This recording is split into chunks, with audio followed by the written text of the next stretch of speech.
പ്രശ്നം പറ്റിയത്. അതായത് അങ്ങോട്ടും ഇങ്ങോട്ടും കൂടി ഏകദേശം 1600 കിലോമീറ്റർ ഉണ്ടായിരുന്നു. ഇതിന്റെ ഇടയ്ക്ക് ഞാൻ ആ കഥയിലേക്ക് വരാം, കഥ പറഞ്ഞു തരാം. കഥ പറഞ്ഞു തരുമ്പോൾ നിങ്ങൾക്ക് ഏകദേശം കാര്യങ്ങൾ മനസ്സിലാവും. മടി കൊണ്ടല്ല, ഇതെല്ലാം തുടങ്ങിയത് ഒരു ഫുട്ബോളിൽ നിന്നാണെന്ന് നിങ്ങൾ ആലോചിച്ചോണം. ഇതെല്ലാം തുടങ്ങിയത് അത് ഞാൻ പറഞ്ഞു തരാം. ഈ വട്ടം അവിടെ തന്നെ നമുക്ക് പറഞ്ഞു തുടങ്ങാം. അപ്പം കുറച്ച് ദിവസത്തിന് ശേഷം കാണുവാണ്, എല്ലാവരും സുഖമായിട്ടിരിക്കുന്നു എന്ന് വിശ്വസിക്കുന്നു.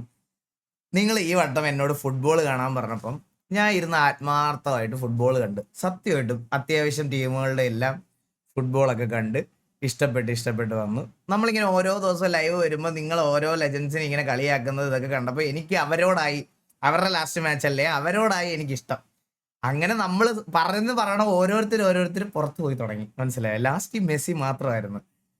അങ്ങനെയാണ് കാര്യങ്ങളുടെ ഒരു കിടപ്പ്.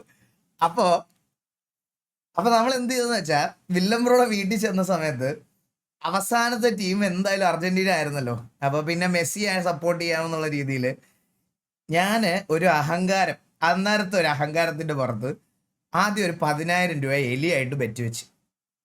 അത് കഴിഞ്ഞ് നമ്മൾ ഇന്ന് സംസാരിച്ച് വന്നപ്പം എലിയുടെ ഭർത്താവും ഇതിന്റെ ഇടയ്ക്കോട്ട് ഇറങ്ങി. പുള്ളി പറഞ്ഞു, അർജന്റീന തോറ്റാൽ ഞാൻ പുള്ളിക്ക് വണ്ടിക്ക് എക്സോസ്റ്റ് ചെയ്ത് കൊടുക്കണം. അർജന്റീന ജയിച്ച പുള്ളി എൻ്റെ താറ് എക്സോസ്റ്റും മറ്റേ റീമാപ്പും ഒക്കെ ചെയ്തു തരാമെന്നുള്ളൊരു ബെറ്റിൽ വന്നു നമ്മൾ. പുള്ളി എടുത്ത് ഞാനത് ഓക്കെയും പറഞ്ഞു അറിയാതെ. അങ്ങനെ നോക്കുമ്പം 10,000 രൂപയല്ല നഷ്ടം, നല്ലൊരു നഷ്ടം വന്നായിരുന്നു. നല്ലൊരു നഷ്ടം പറയാതിരിക്കാൻ വയ്യ. അന്ന് രാത്രി എല്ലാം കൊണ്ടും ഈ ഒരു കുറച്ച് ദിവസമായിട്ട് മാനഹാനി, ധനനഷ്ടം, ഇതൊക്കെയായിരുന്നു എനിക്ക്. മനസ്സിലായോ? പക്ഷെ ഞാൻ ഒരു കാര്യം പറയാടാ, അർജന്റീന എന്ന് പറയുന്ന ടീം ആ കളിയുടെ ലാസ്റ്റ് വരെയെങ്കിലും പിടിച്ചു നിന്നത് ആ ഒരൊറ്റ ഗോൾ കീപ്പർ ഉള്ളതുകൊണ്ട് മാത്രമാണ്. അല്ലെങ്കിൽ ആദ്യമേ തോറ്റേനെ. അപ്പം ഞാൻ കളി തുടങ്ങുന്നതിന് മുമ്പ് മാസൊക്കെ അടിച്ച് ഇവരുടെ അടുത്ത് ഇങ്ങനെയൊക്കെ പറഞ്ഞ് ഇതാക്കിയിട്ട്, എടാ എന്തൊരവസ്ഥയെ പറ്റിയെന്നറിയാം എനിക്ക്. കാരണം ഇവിടെ ബോള് പോലും കൊടുക്കണില്ല, ഒരു ഇത് അടിക്കാൻ പറ്റില്ല. അവന്മാരാണെങ്കിൽ ഒടുക്കത്തെ കളി. ഡിസേർവ്ഡ് വിന്നാവും. നമുക്കതിൽ ഇനിയിപ്പോൾ ഞാൻ അർജന്റീന സപ്പോർട്ട് ചെയ്തെന്ന് പറഞ്ഞാലും അതിൽ കൂടുതൽ വേറെ അവിടെ ഒന്നും സംസാരിക്കാനില്ല. അത് ഡിസേർവ്ഡ് വിന്ന. അവർ കഷ്ടപ്പെട്ട് കളിച്ച് ജയിച്ചതാ. അതിൽ കൂടുതൽ നമുക്ക് ഇനി ഒരു ന്യായവും പറയാനില്ല. സീസൺ കഴിഞ്ഞു. അപ്പം അതായിരുന്നു കാര്യം. അപ്പം തിരിച്ചു വരുന്ന വഴിക്ക് ഞങ്ങൾ ഒരു കാറിലാണ് പോയത്. സെൽട്ടോസിലാണ് ഡ്രൈവ് ചെയ്ത് പോയത്. അപ്പോൾ സെൽട്ടോസിൽ ഡ്രൈവ് ചെയ്ത് പോയിട്ട് അവിടെ ചെന്നിട്ട് തിരിച്ചു വന്നപ്പോഴത്തേനും ബെറ്റ് എന്തായാലും തോറ്റില്ല. അപ്പോൾ പുള്ളിയുടെ വണ്ടിക്ക് എക്സോസ്റ്റ് ചെയ്ത് കൊടുക്കണം ഞാൻ. അപ്പോൾ പുള്ളിയുടെ വണ്ടിയും എടുത്തുകൊണ്ട് വരണമായിരുന്നു. അങ്ങനെ ഞാൻ അത് ഡ്രൈവ് ചെയ്ത് നാട്ടിൽ വന്നത്. അപ്പോൾ എനിക്ക് ബാംഗ്ലൂരൊക്കെ എക്സ്പ്ലോർ ചെയ്യുന്നതിൻ്റെ ഇടയിൽ തിരക്കുകളിൽ ഡ്രൈവ് ചെയ്ത് വരാൻ പറ്റുന്ന ഒരു സാഹചര്യം അല്ലാത്തവർ ഡ്രൈവ് ചെയ്യാൻ പറ്റുന്ന ഒരു ഡേ നോക്കി അങ്ങ് ഡ്രൈവ് ചെയ്ത് വന്നു. ഇന്ന് വെളുപ്പിനെയാണ്, ഇന്ന് വെളുപ്പിനെയല്ല, 11 മണി 12 മണി ആയപ്പോൾ ഞാൻ ഇവിടെ എത്തി. ഞാൻ കിടന്ന് ഉറങ്ങി എണ്ണീറ്റ് മാച്ച് സ്ക്രിപ്റ്റഡ് ആയിരുന്നു. നിന്നെയൊക്കെ അടിക്കണോടാ, നിന്നെ പോലത്തെ കള്ളന്മാരെയൊക്കെ. ഞങ്ങൾ CSK ഫാൻസ് പോലും ഇങ്ങനെ പറഞ്ഞിട്ടില്ല. ഞങ്ങൾ CSK ഫാൻസ് എത്ര വട്ടം തോറ്റിട്ട് നമ്മൾ പറഞ്ഞിട്ടില്ല. Be like CSK fans. നമ്മൾ 2 വർഷം മറ്റേ കോഴയ്ക്ക് പിടിച്ച് 2 വർഷം ഞങ്ങൾ വെളിയിലിരുന്നു, സമ്മതിച്ചു. അല്ലാതെ കപ്പ് കിട്ടാത്തപ്പോൾ നമ്മൾ ഇത് പറഞ്ഞിട്ടില്ല, ഞങ്ങൾ സമ്മതിച്ചു. ഈ വർഷം നമുക്ക് തന്നെ ഇഷ്ടമല്ലായിരുന്നു നമ്മുടെ ടീമിനെ, പിന്നല്ലേ നിങ്ങൾക്ക്. കളിയൊക്കെ കഴിഞ്ഞു. ഇനിയിപ്പോ ക്രിക്കറ്റ് ഒക്കെ ആയിട്ട് നമുക്ക് മുന്നോട്ട് പോവാം. അപ്പൊ എല്ലാവർക്കും welcome back to another stream. And അപ്പം എല്ലാവരും പറയുമേ റിയാക്റ്റീവ് ഒക്കെ കണ്ട് എൻ്റെ അടുത്ത് കുറേ പേര് ഇങ്ങനെ ചോദിച്ചായിരുന്നു, ബ്രോ എല്ലാത്തിലും അഭിപ്രായം പറഞ്ഞ് വീഡിയോയുടെ അടി വന്ന് ഇങ്ങനെ തൊലിച്ചുകൊണ്ടിരിക്കുന്നത്, നീ എന്താടാ ഇതിനൊന്നും അഭിപ്രായം പറയാത്തത്? നിനക്ക് പേടിയാണോ? നീ സംഖ്യയല്ലേ? നീ മറ്റേ അതല്ലേ എന്നൊക്കെ പറഞ്ഞ് 2 ദിവസമായിട്ട് സമാധാനമില്ല. അതങ്ങനെ കേരളത്തിലെ എല്ലാവരും അവിടെയല്ലേ ഇപ്പം, അതുകൊണ്ട് ഒരു സമാധാനമില്ല. സത്യം പറഞ്ഞാൽ എനിക്ക് ഡൽഹിയിൽ പോയി പ്രൊട്ടസ്റ്റ് ചെയ്യാൻ പറ്റിയ ഒരു അവസ്ഥയിലല്ല ഞാൻ ശരിക്കും പറയാം. പക്ഷേ ഇതിന്റെ സീരിയസ്നെസ് കുറെ പേർക്ക് അറിയത്തില്ല. ഒന്നാമത്തെ കാര്യം, ഇതിന്റെ ഒരു അഭിപ്രായം ഞാൻ പറഞ്ഞില്ലെങ്കിൽ ഗൈസ് എന്നെ പിടിച്ച് മറ്റേ ഇതാക്കി കളയാം. അതുകൊണ്ട് ഞാൻ ജസ്റ്റ് അതുകൂടെ പറഞ്ഞിട്ട് നമുക്ക് ഇതാക്കാം. ഫസ്റ്റ് ഓഫ് ഓൾ ഞാൻ എൻ്റെ ഒരു കാര്യം പറയാം ഗൈസ്. നമ്മുടെ ഗെയിമിനകത്ത് പോലും ഈ ഇടയ്ക്ക് വളരെ റീസെൻ്റ്ലി നടന്നൊരു കാര്യവും അത് കഴിഞ്ഞ് നടന്നതിനകത്തൊരു കാര്യം പോലും നമ്മൾ അഡ്രസ്സ് ചെയ്ത സമയത്ത് നീ ഹിന്ദു ആയതുകൊണ്ടല്ലടാ അത് പറഞ്ഞെന്ന് പറഞ്ഞ് കമന്റ് സെക്ഷനിലും ഷോർട്സിലും വെട്ടിയിട്ട് എൻജോയ് ചെയ്തൊരു നാട്ടിലാണ് ഞാൻ ജീവിക്കുന്നത്. എനിക്ക് ഇവിടെ നടക്കുന്ന എന്ത് കാര്യത്തിൽ അഭിപ്രായം പറയണമെങ്കിൽ പോലും എനിക്ക് എൻ്റെ ജാതി മതവും മറ്റേ ഇതൊക്കെയാണ് ഏറ്റവും ഫസ്റ്റ് കാര്യമായിട്ട് ആൾക്കാർ എടുക്കുന്നത്. എന്തെങ്കിലും ഒരു സാധനത്തിനെ പറ്റി അഭിപ്രായം പറഞ്ഞാൽ അതിൻ്റെ പുറത്ത് അപ്പോഴേ ഒന്നെങ്കിൽ എന്നെ പിടിച്ച് ഏതെങ്കിലും ഒരു പർട്ടിക്കുലർ പാർട്ടിക്കാരനാക്കി കളയും, അല്ലെങ്കിൽ പറയും ഇവന്റെ മതം അതായതുകൊണ്ടാണ് ഇത് രണ്ടും എന്ന് നിൽക്കുന്നു അന്നേ നമ്മുടെ നാട്ടിലെ എല്ലാ സാധനങ്ങളും തീരത്തുള്ളൂ. അഭിപ്രായ സ്വാതന്ത്ര്യമുള്ള നാട്ടിൽ ഒരാളൊരു അഭിപ്രായം പറയുമ്പോൾ ആ അഭിപ്രായം അവന്റെ മതത്തിനെ റിലേറ്റ് ചെയ്തിട്ടാണ് അവൻ സംസാരിക്കുന്നത്, അല്ലെങ്കിൽ അവൻ സപ്പോർട്ട് ചെയ്യുന്ന പാർട്ടിയെ പറ്റിയാണ് സംസാരിക്കുന്നത് എന്ന് പറയുന്നിടത്താണ് ഈ തോട്ട് ആൾക്കാരിൽ എന്ന് മാറുന്നോ അന്നേ മാറത്തുള്ളൂ. ഇപ്പൊ നടക്കുന്ന പ്രൊട്ടസ്റ്റ് എന്ന് പറയുന്നത് ഒരു ജെൻസി രീതിയിലുള്ള പ്രൊട്ടസ്റ്റാണ്. അത് എല്ലാവർക്കും അവരുടെ എന്താ പറയാ ആ ഒരു അവര് എക്സിക്യൂട്ട് ചെയ്യുന്ന രീതി എല്ലാവർക്കും പിടിക്കുമെന്ന് വരത്തില്ല. കാരണം നമ്മളൊക്കെ ഇത്രയും നാൾ കണ്ടുകൊണ്ടിരിക്കുന്ന പ്രൊട്ടസ്റ്റ് എന്ന് പറയുന്നത് ഇതല്ല. എന്ന് വെച്ചാൽ വേറൊരു ടൈപ്പ് ഓഫ് സമരവും മറ്റേ അതും ഇത് മുദ്രാവാക്യവും അങ്ങനത്തെ കുറെ സാധനങ്ങളും ഒക്കെയാണ്. പക്ഷെ ഈ ജെൻസി പ്രൊട്ടസ്റ്റ് എന്ന് പറയുന്ന ഒരു രീതിയെ വേറെയാണ്, അവരുടെ ഒരു രീതിയെ വേറെയാണ്. പക്ഷെ ഒരു കാര്യം ഞാൻ പറയാം, കുറെ പേർക്ക് ഇത് ഭയങ്കര സില്ലി ഇഷ്യൂവാണ്. കുറെ പേർക്ക് ഇത് സില്ലി ഇഷ്യൂ പറഞ്ഞു വരുമ്പോൾ മറ്റേ ചെറിയ കാര്യമാണ്. എടാ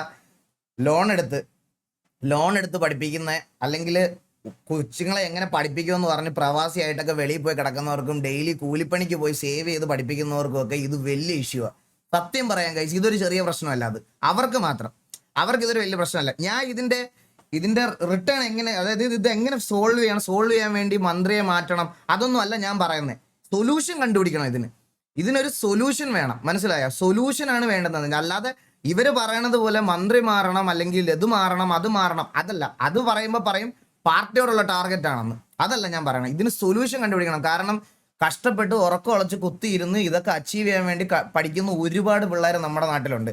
അവരുടെ ഇടയ്ക്കോട്ട് ഇതേപോലെ ക്വസ്റ്റ്യൻ പേപ്പേഴ്സും ബാക്കിയുള്ള സാധനങ്ങളും പൈസ കൊടുത്ത് ബൈ ചെയ്യുന്ന ആൾക്കാരുണ്ടെങ്കിൽ അതൊരു വലിയ ശോകമാണ് ചെയ്യുന്നത്. കാരണം ഉറക്കം ഉളച്ചും ഇതുപോലെ കുത്തിയിരുന്ന് പഠിക്കുന്ന ആൾക്കാരോടുള്ള കൊടുക്കുന്ന പട്ടി വിലയാണത്. So whatever it is, അതിന് എന്താണോ സൊല്യൂഷൻ അത് ഞാൻ പറയണതെന്ന് പറഞ്ഞ് നിങ്ങൾ പറഞ്ഞില്ലേ, ഇതുപോലെ മറ്റേ സാധനമല്ല, ഇതെങ്ങനെ സോൾവ് ചെയ്യാൻ പറ്റുമെന്നുള്ള കാര്യം കണ്ടുപിടിക്കണം. അത് ഞാൻ വേറെ ഒരു കൂട്ടം ഓഫ് ആൾക്കാർ പറയുന്നുണ്ട് കേരളത്തിൽ PSCയുടെ സംഭവത്തിനും ഇത് നടന്നിട്ടുണ്ടെന്ന്.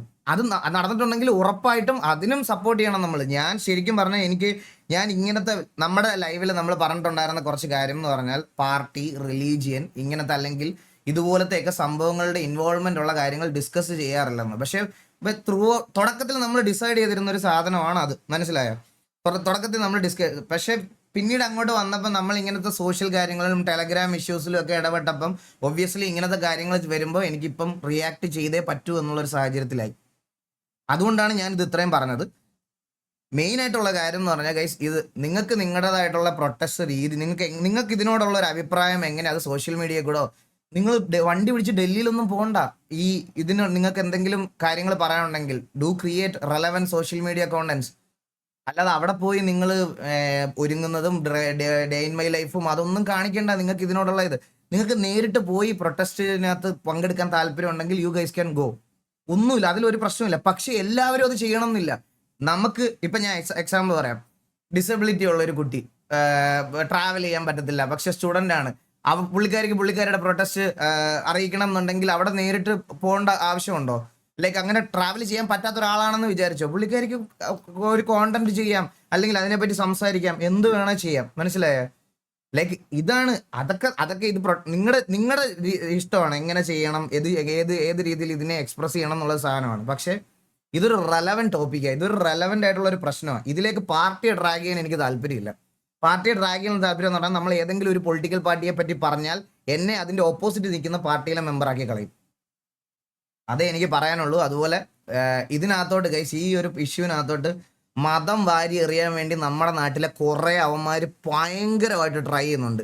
അതിൻ്റെ ഇടയ്ക്കൂടെ കേരളത്തിലെ PSCയുടെ ഇഷ്യൂവും പറഞ്ഞാൽ അതിനകത്തും ഈ മതത്തിൻ്റെ കാര്യവും അതും ഇതും എല്ലാം എടുത്തിട്ട് ഇങ്ങനെ കുത്തിക്കയറ്റാൻ ഇവന്മാരെയൊക്കെ നിങ്ങൾ പച്ച വെള്ളത്തിൽ പുലിമാരെ തുപ്പി താറ്റി വിടണം. ഞാൻ പറയാം, നിങ്ങൾ ഈ ജനറേഷനിലുള്ളവർ വിചാരിച്ച ഇതൊക്കെ മാറ്റാൻ പറ്റും ഗൈസ്. നമുക്ക് മാറ്റേണ്ടത് ഈ പറയണ ഇതിനകത്ത് വന്ന പോരായ്മകൾ മാറ്റി നല്ലത് തിരിച്ചു കൊണ്ടുവരുന്ന സാധനം. അതിലേക്ക് മതം കുത്തിക്കയറ്റുന്നവന്മാരെ മൈൻഡ് പോലും ചേർത്ത് തുപ്പി വിടണം. സത്യമായിട്ട് ഞാൻ പറയാം, അത് മാത്രമേ എനിക്ക് ഈ ഒരു കാര്യത്തിൽ അഭിപ്രായം പറയാനുള്ളൂ. എല്ലാം നന്നായിട്ട് വരട്ടെ, അടിപൊളിയായിട്ട് വരട്ടെ, എല്ലാം ഫിക്സായി സോൾവായി നമ്മുടെ സിസ്റ്റത്തിന് പറ്റിയ അല്ലെങ്കിൽ നമ്മുടെ ആ എഡ്യൂക്കേഷണൽ സിസ്റ്റം അടക്കം അതിനകത്ത് ഉണ്ടാകുന്ന പോരായ്മകളെല്ലാം എത്രയും പെട്ടെന്ന് സോർട്ട് ചെയ്ത് വരട്ടെ എന്ന് മാത്രമേ എനിക്ക് പറയാനുള്ളൂ. That's it. ഇത് പക്ഷെ പറഞ്ഞില്ലെങ്കിൽ ഒരു നമ്മൾ പേടിച്ചിട്ടിരിക്കുക അങ്ങനത്തെ ഒരു സാധനമാക്കും.